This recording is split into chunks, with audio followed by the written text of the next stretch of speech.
चलो जी ध्यान दो, हम लोग अब पढ़ने जा रहे हैं सॉलिस्टिस। क्या पढ़ने जा रहे हैं? सॉलिस्टिस। तो हम लोग दो प्रकार के सॉलिस्टिस के बारे में पढ़ेंगे। एक पढ़ेंगे हम लोग समर सॉलिस्टिस के बारे में और एक पढ़ेंगे विंटर सॉलिस्टिस के बारे में। इसके पहले के सारे टॉपिक जो थे वो हम लोग पिछले कक्षाओं में पढ़ चुके हैं। आज हम लोग सॉलिस्टिस के बारे में पढ़ना है। देखो हम बताए थे कि जो अर्थ होता है वह सन के चारों ओर जब रिवॉल्व करता है तो वह एलिप्टिकल पाथ में रिवॉल्व करता है। कैसे पाथ में रिवॉल्व करता है? एलिप्टिकल पाथ में। दिख रहा है ये कैसा पाथ है? एलिप्टिकल पाथ में। भाई आवाज भी भारी हो गया एकदम। एलिप्टिकल पाथ में रिवॉल्व कर रहा है। तो होता क्या है कि यहाँ पर कुछ डेट फिक्स रहते हैं।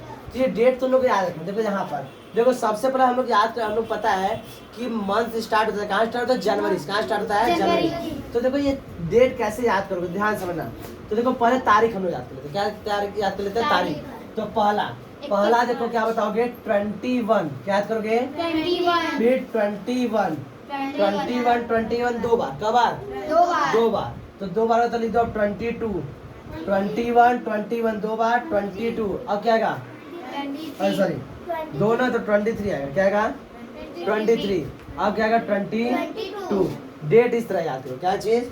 21 फिर 23 फिर 22। 21 23 और 22। अब मंथ कैसे याद करें? ध्यान समझो कि एक बार में मंथ याद करें।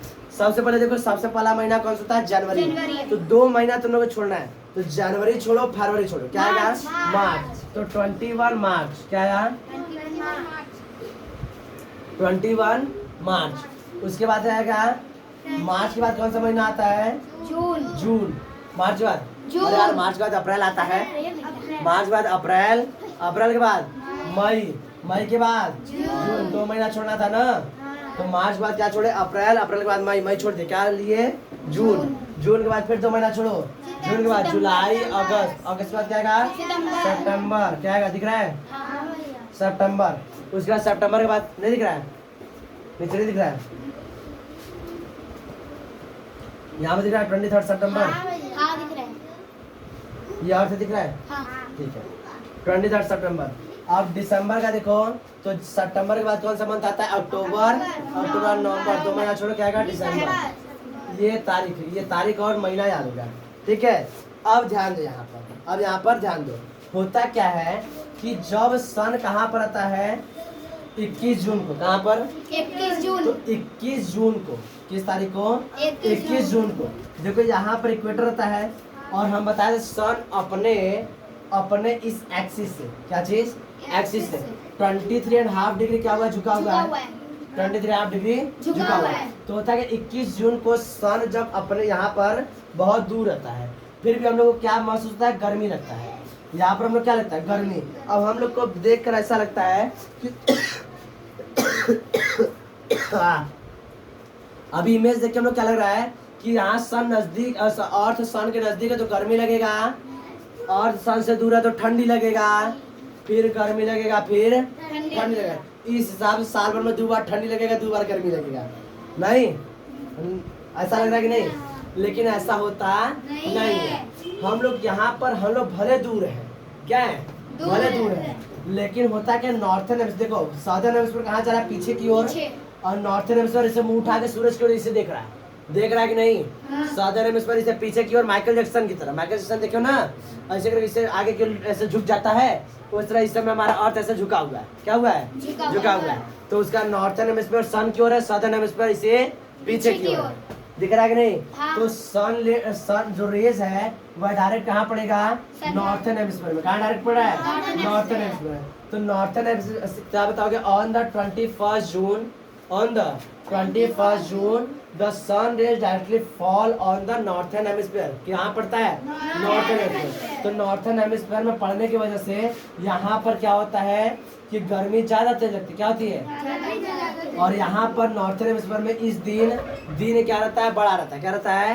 दिन बड़ा रहता है और रात छोटा रहता है। दिन बड़ा रहता है और रात छोटा रहता है। तो इस position of the earth, this position of the earth is known as the summer solstice. क्या बोलेंगे? Summer solstice. इसमें दिक्कत क्या होता है? On the 21st June the sun is directly fall on the northern hemisphere. ठीक, so the days are longer and nights are shorter in the northern hemisphere. कहाँ पर? Northern hemisphere. This position of the earth is known as the summer solstice. अच्छा बता, यहाँ north hemisphere में यहाँ पर दिन बड़ा रात छोटा है, तो सदर्न हेमिस्फीयर में क्या होता होगा? इसका अपोजिट, वहाँ पर रात बड़ा होगा और दिन छोटा होगा। यहाँ पर गर्मी लग रहा है, यहाँ पे क्या लगना चाहिए? ठंडी। क्यों? क्योंकि वह सन से दूर की ओर है, सन से दूर की ओर है। दिख रहा है कि नहीं? किसी को दिक्कत? अब देखो, अब धीरे टेघर के पृथ्वी कहाँ पर आएगा? 23 सितंबर में। ध्यान देखो, तो यहाँ पर होता क्या है, ये थोड़ा सा अच्छे से बना देते हैं। दिख रहा है ना? इस तरह से तो होता क्या है, ये हमारा क्या इक्वेटर है, सन रेज डायरेक्ट कहाँ पड़ेगा? इक्वेटर। कहाँ पड़ेगा? Direct equator. ना तो ढंग से हुआ कहाँ पर पा रहा है? नॉर्थन हेमिस्फीयर, ना तो सदर्न हेमिस्फीयर। सन के सन रेज कहाँ पड़ेगा? डायरेक्ट इक्वेटर पे। यहाँ पर भी सन रेज डायरेक्ट कहाँ पड़ेगा? इक्वेटर पर। कहाँ पड़ेगा? डायरेक्ट इक्वेटर पर। तो इस समय क्या बताओगे? On the 21st March and the 23rd September the sun rays directly fall on the equator, so in the northern hemisphere and the southern hemisphere, in the northern hemisphere, in the southern and the southern hemisphere, the क्या बताओगे?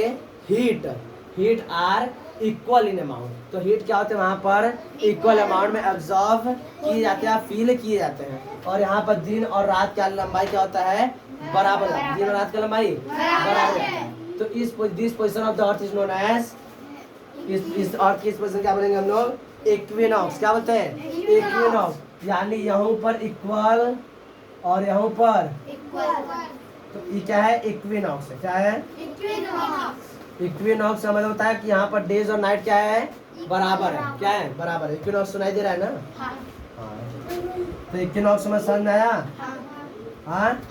अब देखो ध्यान से, 22 दिसंबर तो on the 22 दिसंबर क्या होता है?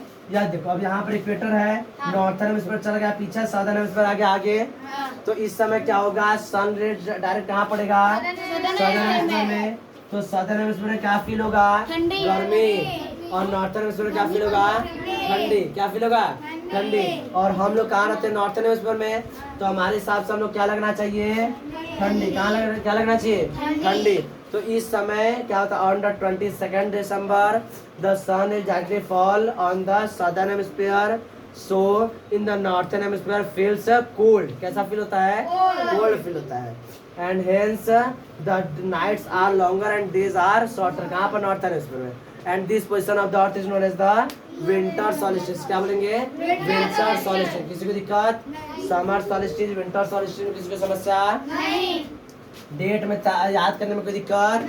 सबसे पहला 21 दो बार, उसके बाद 23, उसके बाद 22। किसी को दिक्कत? मंथ कैसे याद करोगे?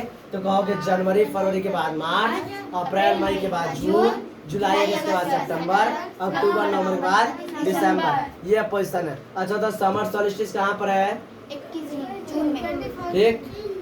और विंटर सॉलिस्टिस? इक्विनॉक्स? बात सुना रहा है?